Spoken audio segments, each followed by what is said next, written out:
बोल मारी अम्बे, बोल मारी अम्बे, हे बोल मारी अम्बे, हे बोल मारी अम्बे, बोल मारी अम्बे, बोल मारी अम्बे, हे बोल मारी अम्बे, हे बोल मारी अम्बे, बोल मारी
દેવી ભાગવતમાં એવા અહીંયા મગનભાઈ આપણી વચ્ચે રહ્યા અને અહીંથી નીકળે છે ત્યારે એમને અહીંયા બીકે નીચો आता है पूरे बनासकांठा में।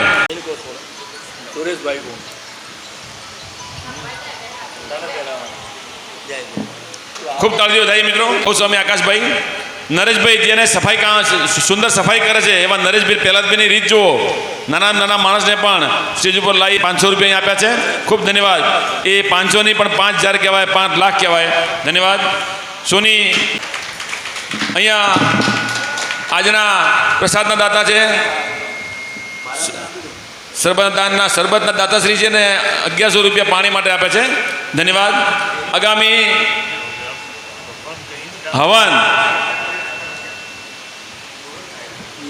હવનની ખૂબ જ મહત્ત્વની વાત હશે। ગુરુજી પણ હાજર રહેવાના છે। હવનમાં પણ જેને બેસવાનું હોય, જેને પાટલો લેવાનો હોય એ અહીંયા દયાબેન અથવા સુંદરબેન અથવા પહેલાદબેન મળી લે। કિડનેપ કરી લેવાના છે 30 તારીખ પછી, એ પણ એક ભાવની વાત છે। ભાવ જગતમાં પોતે આવી ગયા છે। समय भी हो रहा है, तो कुल मिलाकर के वरुण जी प्रकट हो गए और उन्होंने कह दिया कि जाओ जाओ, मुझे पहले भी बलि नहीं चाहिए थी, अब भी ज़रूरत नहीं है, मैं तो सिर्फ परीक्षा ले रहा था। और उन्होंने सबको आशीर्वाद दिया। जलोदर रोग राजा का ख़त्म हुआ। राजा हरिश्चंद्र की कथा अब वहाँ से शुरू होगी जो आपने शायद सुनी होगी। अब जो मैं बोलने जा रहा हूँ कि हरिश्चंद्र एक दिन बैठे थे और अपनी सभा में बैठे थे और उधर गुरु वशिष्ठ पहुंच गए स्वर्ग और विश्वामित्र जी से बहस हो गई दोनों में कि हमारा जो विश्वामित्र और वशिष्ठ में थोड़ा तनाव हो गया। वहाँ से गुस्से में विश्वामित्र निकले और उन्होंने राजा का परीक्षा लेने का सोच लिया। लेकिन उस बीच में एक जगह वो बैठ के मंत्र की साधना कर रहे थे। राजा हरिश्चंद्र उधर से गुजरे, वो एक मायावी स्त्री प्रकट हुई। उसने, अब राजा का दुर्भाग्य आने वाला था इसलिए सब रचना हो रही है, तो कहा कि देखो ना एक सन्यासी तपस्या कर रहा है, उससे मुझे तकलीफ हो रही है।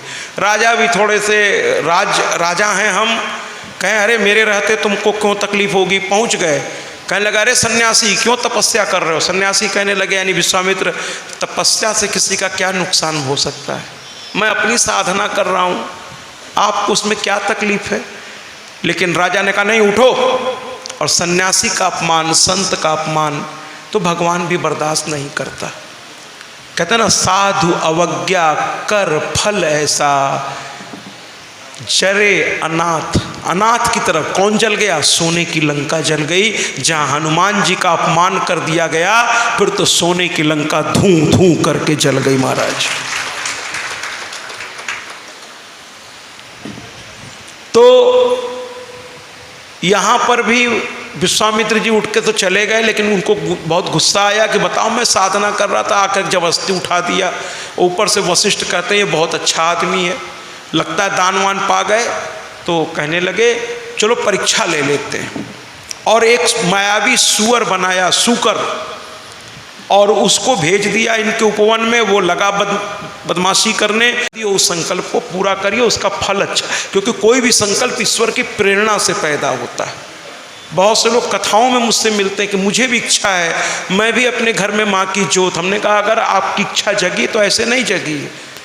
सुनने को तो बहुत लोग सुन रहे हैं, लेकिन आप में अगर ये इच्छा जगी है तो आप माँ के नज़दीक आ चुके हैं और ये माँ के प्रेरणा से इच्छा जगी।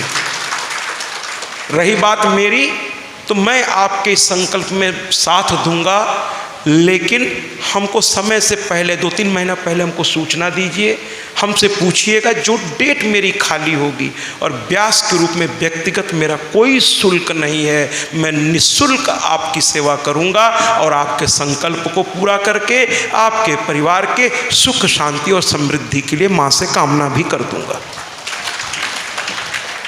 लेकिन पूरा आपको करना पड़ेगा। संकल्प आपके मन में जगा है, आपका कोई पुण्य प्रताप था जिसने ये संकल्प जगाया है, उसके लिए प्रयास आपको करने होंगे, मुझसे संपर्क करना होगा और फिर उस संकल्प को पूरा हम दोनों मिलके करेंगे। ठीक है, जैसे आदरणीय सुंदरलाल जी, प्रहलाद जी और भी जितने हमारे आदरणीय, इन्होंने संकल्प लिया मुझसे 8 महीना पहले सुंदरलाल जी मुझसे संपर्क में लगातार, उन्होंने मुझे व्हाट्सएप मैसेज किया। इसके पहले ये मुझको जानते भी नहीं थे। सोशल मीडिया पे जो हमारी कथा लाइव जाती है उसको देखकर इन्होंने एक मैसेज किया था मुझको 8 महीना पहले कि हम लोग गौशाला चलाते हैं, उस गौशाला के लिए अगर आपकी कथा रखी जाए तो क्या आप हाँ करेंगे?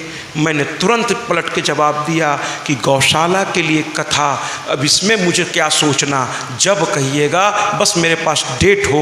तो कहने लगे नहीं नहीं अभी से ही डेट तय कर लेते हैं। हमने कहा बताइए। तो पिछले शारदीय नवरात्र से पहले सुंदरलाल जी ने ये चैत्र नवरात्र हमारी बुक की थी डिसा के लिए, और 4 महीना पहले रिजर्वेशन इत्यादि, क्योंकि रेलवे का नियम है। तो इसके बाद हम लोग यहाँ तक कोई भी चीज़ संकल्प लेना, फिर उसको पूरा कर। आदरणीय प्रहलाद जी आगे बढ़ कर के उनका हाथ थामे, कहे नहीं मैं साथ दूंगा, तुम करो मैं साथ दूंगा, है ना। तो सब जब मिल करके एक होकर के एक संकल्प लेता है, बाकी लोग सब सहयोग करते हैं, तो संकल्प लेने वाला और उसमें सहयोग करने वाला दोनों ही इतने उच्च स्थान पे होते हैं कि मैं उनके लिए यही कहूँगा कि माँ की कृपा है कि आपने ये संकल्प लिया। आप सभी आदरणीयों ने, प्रहलाद जी, सुंदरलाल जी और भी जितने भी सभी हैं, सभी ने, और इस संकल्प में साथ सभी ने दिया है। इसके लिए आप सबको मेरा कोटि कोटि नमन, बंदन व अभिनंदन। कुल मिलाकर के वापस कथा की ओर चलते हैं। राजा हरिश्चंद्र विश्वामित्र जी से कहने लगे दक्षिणा क्या चाहिए आपको? तो कहने लगे इतने तीर्थ में स्नान कियो, संत थोड़ा परीक्षा कभी कभी लेता है। तो कहने लगे कि देखो ये 2 लड़के देख रहे हो, एक लड़का एक लड़की, इसकी विवाह मुझे करना, ये अनाथ है, तो इनके लिए कुछ धन दे दो, तुम तो राजा हो। तो यहाँ पर हरिश्चंद्र से गलती हो गई, थोड़ा अहंकारी भाषा में उन्होंने बोल दिया, अरे मैंने अश्वमेध यज्ञ किया है, दान तुमको चाहिए, बोलो क्या चाहिए, सब दे दूंगा। देखिए देते समय आप में अहंकार नहीं होना चाहिए, देते समय दैन्य भाव होना चाहिए कि अरे मैं आपको क्या दे सकता हूँ।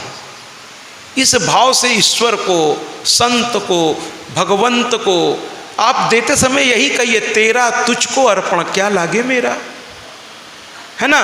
देते समय आप में दैन्य भाव होना चाहिए कि मैं क्या दे पाया, कुछ नहीं,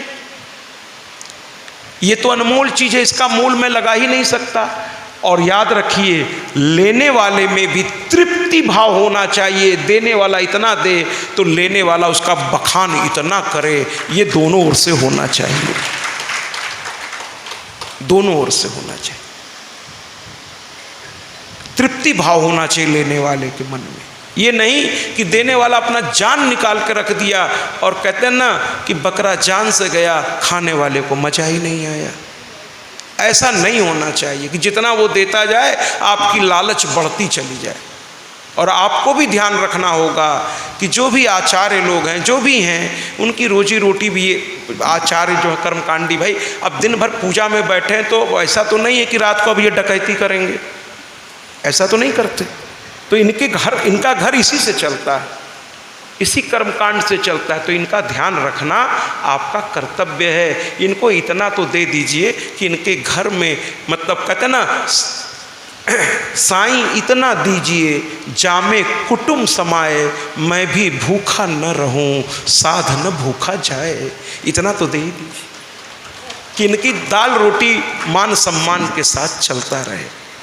वरना एक दिन ऐसा आएगा कि लोग अगर इनको और इनका संरक्षण नहीं करेंगे तो एक दिन आपको अपने बेटे बेटी की शादी ब्याह के लिए पंडित ढूंढना पड़ेगा, लेकिन मिलेगा नहीं, कहेगा कोई कुछ देता ही नहीं है, मेरे बच्चे भूख से बिलबिलाते हैं, तो क्या फ़ायदा कर्मकांड करने से, लोग छोड़ देंगे। इनका ध्यान रखिए महाराज, इनका ध्यान रखिए। ये वो हैं जो आपके बच्चों को आपस में मिलाने का काम करते हैं, ये बहुत आदरणीय लोग हैं। ये हुए मंदिर के पुजारी हुए, मैं अपने बारे में तो कुछ कहता नहीं, ये हुए मंदिर के पुजारी हुए, जो संत हैं, महंत हैं, थोड़ा उनकी सेवा करते रहिए, है ना। तो कुल मिलाकर के हरिश्चंद्र जो है अब कहे जो चाहिए ले लो। अब यहाँ पर विश्वामित्र जी ने गलती तो की, मैं मानता हूँ कि जब कोई कह दे कि आप जो चाहो ले लो तो इसका मतलब ही थोड़े है कि आप एक बार एक जगह मैं गया, वहाँ के लोग बहुत अच्छे थे, बहुत प्यारे थे, वो कहने लगे जो कहिए मैं दे दूँ। मैंने कहा अगर आपने ये कह दिया कि जो कहिए मैं दे दूँ तो मैं आपसे एक चीज़ मांगूंगा। अब वो थोड़ा डर गए, हम कहे सोच लीजिए अब तो मांगूंगा, क्योंकि मैं बार बार कह रहा हूँ कि मुझे कुछ नहीं, जो आपकी इच्छा ठीक है, नहीं है कोई बात नहीं, तो आप कह रहे हैं जो कहिए वो दे दूँ, जो कहिए वो दे दूँ, तो मैं एक चीज़ मांगूंगा। तो वो डर गए, डर के बोले कि हमसे कोई गलती हो गई क्या? तो हमने कहा नहीं अब तो दीजिए आप। तो कहने लगे क्या दूं? हमने कहा बस एक काम करिएगा, मेरे जाने के बाद मेरे मैया की जोत बुझने मत दीजिएगा, यही दे दीजिए मुझको, और हो सके तो मेरी मैया की अगली कथा जितनी जल्दी हो रखिएगा, और इन कथाओं में कही गई बातों को अपने आचरण में उतारिएगा। और जो मैंने बताया था घर में भोग लगाना, बड़े बूढ़ों का सम्मान, भक्तों का, तो ये सब का ध्यान रखिएगा। यही मेरी पहली, आखिरी और अंतिम दक्षिणा है। बाकी द्रव्य का क्या है, बाकी वस्तुओं क्या, ये तो आता जाता रहता है। अब कुल मिलाकर के उन्होंने कहा कि बोलो क्या दो, तो कहने लगे इस गरीब लड़के लड़की को इतना दे दो कि जीवन में फिर किसी से मांगना ना पड़े। तो उसने कहा कि ठीक है, राजा ने कहा ठीक है मैं दे देता हूँ, बोलो क्या चाहिए। बस झटके में विश्वामित्र ने एक झटके में कह दिया अपना पूरा राजपाट इसे दे दो, पूरा राजपाट दे दो। झटके में बोल गए, और इसने भी बिना सोचे समझे। हम ब्राह्मणों को भी ये समझना पड़ेगा कि यजमान रहेगा तभी यज्ञ अनुष्ठान इत्यादि हुआ करेंगे। अगर एक ही यज्ञ अनुष्ठान में उसे आप बर्बाद कर देंगे, बेचारा वही नहीं बचेगा, तो ऐसे ही यज्ञ अनुष्ठान कराने वाले कम हैं। लेकिन धर्म के नाम पर कोई भी व्यक्ति इस तरह से कर देगा कि ये चढ़ाओ वो चढ़ाओ, ऐसे करो वैसे करो, ये करो वो करो, है ना, उसको सांस नहीं लेने देगा, और रात दिन इतना कर देगा, अगली बार से वो हाथ जोड़ लेगा कि भैया नहीं। तो धर्म को अगर बढ़ाना है तो हमें धर्म को और सहज और सरल करना होगा। हम ब्राह्मणों को आगे आना होगा और यजमान से कहना होगा आप करो, चिंता मत करो, अगर आपके मन में भाव आया है तो मैं साथ दूंगा, और आप में यथाशक्ति यथा भक्ति जो पान फूले उसी में सब हो जाएगा। करो, आप करो, हम लोग साथ देंगे। तो कुल मिलाकर के यहाँ दोनों ने बड़ी बड़ी बातें कर दी। एक ने कहा राज्य दूंगा, उसने कहा मैंने अश्वमेध यज्ञ किया है, चलो दिया, दोनों अहंकार में, चलो दिया। कहे फिर इतना बड़ा तुमने दान कर दिया तो इसकी दक्षिणा भी दो। तो कहने लगे वो भी दिया, अरे मैं राजा हूँ। अब देखिए हरिश्चंद्र की मति मारी गई है, क्या मैं राजा हूँ वो भी देता हूँ। तो कहने लगे कि 2.5 मन तोला सोना, इतने बड़े दान का दक्षिणा भी होता है। दान अलग चीज़ है, दक्षिणा अलग चीज़ है, इस पर हम बाद में बात करेंगे। दान अलग चीज़ है, दक्षिणा अलग चीज़ है। तो कुल मिलाकर के राजा चले आए। अब सर पकड़ के सोच रही है क्या माया थी, मैंने क्या कह दिया, और वो सोच रहे हैं अरे मैंने कैसा संकल्प। और यहाँ पर विश्वामित्र जी का मैं विरोध करता हूँ कि किसी ने आप पर विश्वास किया, किसी ने आप पर श्रद्धा की, है ना।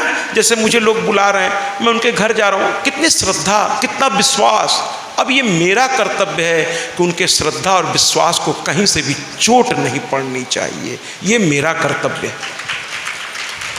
तो श्रद्धा और विश्वास का लाज रखना कर्तव्य होता है। विश्वामित्र यहाँ मैं तो कहूँगा चूक गए, यहाँ पर उन्होंने गलती कर दी, किसी के श्रद्धा का विश्वास का यहाँ दुरुपयोग हो गया, पूरा राज्य लेके इसको कंगाल बना दी।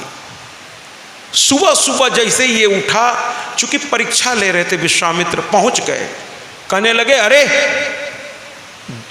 तुम दान दे चुके हो, अब मेरे दान दिए चीज पे तुम कैसे हो, अभी निकलो यहाँ से।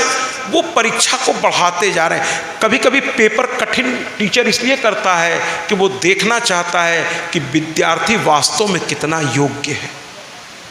आपके जलाराम बप्पा की भी मैंने कथा सुनी है कि कि भगवान रूप बदल के आ रहा है और कहे अपनी पत्नी शायद ऐसा कुछ है। और उन्होंने कहा ठीक है, अगर आपकी सेवा करनी है तो पत्नी ने भी कहा बिल्कुल मैं जाऊंगी। फिर भगवान ने कहा ये तो मैं स्वयं हूँ, ये तो तुम्हारी परीक्षा थी, परीक्षा थी। तो परीक्षा भी कभी कभी होता है। कहे कि कहे कि मैं कहाँ जाऊँ। उनकी पत्नी ने कहा अब ध्यान से सुनिएगा, कथा बहुत अच्छी है लेकिन अब क्या करूँ, अब समय हो गया मरना। पत्नी क्या होती है कल यहीं से बात शुरू करूँगा, जल्दी आइएगा, फिर से करूँगा कि जब दुख पड़ा तो सबसे पहले पत्नी आगे आई। जब सारी दुनिया आप पर विश्वास करना छोड़ देती, आपके बुरे दिन आ जाते हैं, तो एक घर में 2-3 ऐसे लोग होते हैं जो आप पर विश्वास करते हैं। एक आपकी माँ, आपकी बहन, आपकी पत्नी, आपके पिता। पिता तो थोड़ा सा आप संसार को देखें तो प्रैक्टिकल होते हैं, वो सोच समझ के कुछ बात करेंगे आपसे। लेकिन माँ और पत्नी कह देती है सब ठीक हो जाएगा, जबकि वो पिता जानते हैं क्या ठीक हो पाएगा क्या ठीक नहीं हो पाएगा, क्योंकि वो प्रैक्टिकल लाइफ जी रहे हैं, तो वो सोच समझ के आपसे बात करेंगे। लेकिन माताएं तो बिना आगे पीछे सोचे चिंता मत करो सब ठीक हो जाएगा, सब ठीक हो जाए। और कभी कभी इनकी बात में कहते हैं ना माँ सरस्वती का निवास होता है। वास्तव में इनका कहा कभी कभी सत्य भी हो जाता है, बल्कि अक्सर सत्य होता है। पत्नी ने कहा चिंता नहीं, राज्य चला गया कोई बात नहीं, आप हो ना। अगर पति है, जैसे एक व्यक्ति ने अपनी पत्नी को फ़ोन करके कहा, वो मायके गई हुई थी, कहा पूरा घर जल गया, कुछ नहीं बचा। पत्नी ने कहा आपको कोई तकलीफ, आपको कोई चोट तो नहीं आई? कह लगे नहीं मैं तो बच गया। तो कहे फिर कुछ नहीं मेरा गया, आप बच गए यानी मेरा सब बच गया, बाकी सबका क्या है फिर हो जाएगा। आप बच गए सब बच गया, मिल के कर लेंगे। पत्नी ने पति का हाथ पकड़ा, तीनों नंगे पैर चल पड़े। सन 62 में एक फिल्म आई थी, वो गीत मैं बजवा तो रहा हूँ, 2-4 लाइन बजवाऊँगा, इसके बाद आरती हो जाएगी। ये लोग चल पड़े, लेकिन उस गीत में क्वालिटी नहीं मिलेगी, क्योंकि सन 62 में ब्लैक एंड वाइट पिक्चर होते थे, क्वालिटी नहीं होती थी, आवाज़ खरखराती थी, तो इस गीत में क्वालिटी आपको नहीं मिलेगी। लेकिन इसकी लाइनें ये बताने के लिए बचवाना जरूरी है कि हरिश्चंद्र जब महल से निकले तो क्या स्थिति थी। नंगे पैर, रोहित लड़का माँ बाप की उंगली पकड़े, पत्नी का हाथ पकड़े। एक पति जो कल तक राजा था, पत्नी महारानी थी, लड़का राजकुमार था, आज नंगे पैर तीनों। वक्त के बदलते देर नहीं लगता, इसीलिए कभी अहंकार मत कीजिए, पता नहीं वक्त कब पलटी मारे और सब कुछ इधर से उधर कर दे। इसलिए हमेशा विनम्र रहिए, सबको प्यार से बोलिए। देखिए राजा हरिश्चंद्र रात तक राजा थे और स्थिति सुबह क्या हो गई। चंद्र टरे सूरज टरे जगत व्यवहार, राजा हरिश्चंद्र को टरे न सत्य विचार।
काशी को पृथ्वी का हिस्सा नहीं माना जाता। काशी यानी वाराणसी बाबा के त्रिशूल पर टिका हुआ है, इसलिए वो पृथ्वी का हिस्सा नहीं माना जाता।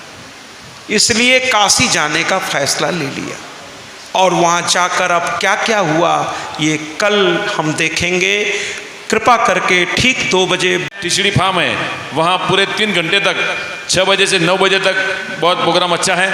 तो અહીંયા જેને ઈચ્છા હોય કે 2 વાગે જ આપણે આવવું છે તેને આગળ આદતર કરે, 2 વાગે આવવા તે આદતર કરે, આ સહયોગ આપવાની જરૂર છે। બહુ સરસ।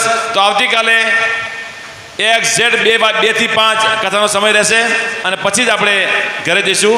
અને કાલે રામનવમી છે એટલે રામ ભગવાનનો જન્મ પણ અહીંયા જે માધ્યમમાં આવશે તે થશે।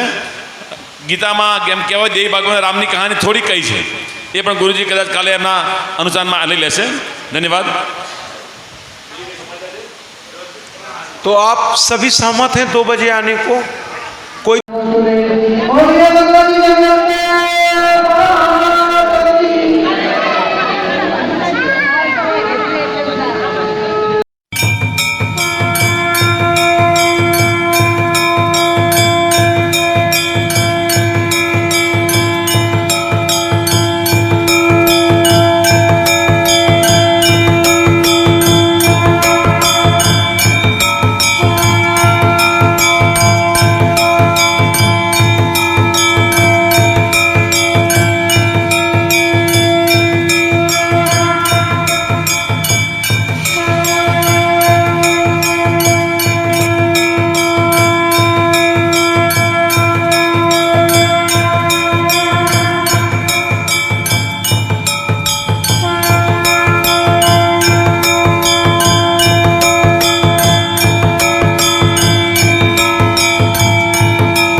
त्वमेव बन्धो च सखा त्वमेव त्वमेव विद्या द्रविणं त्वमेव त्वमेव सर्वं मम देव देव गुरु ब्रह्मा गुरु विष्णु गुरुदेव महेश्वर गुरु साक्षात् परब्रह्म तस्मै श्री गुरवे नमः तस्मै श्री बोलिए भगवान जगदम्बे मात की गुरुदेवी मात की धर्म की अधर्म का प्राणियों में विश्व का गौ माता की सत्य सनातन धर्म की अपने अपने माता पिता की कुलदेवी मात की आज के आनंद की आनंद करने वालों की आनंद कराने वालों की नमः पार्वती पते हर हर महादेव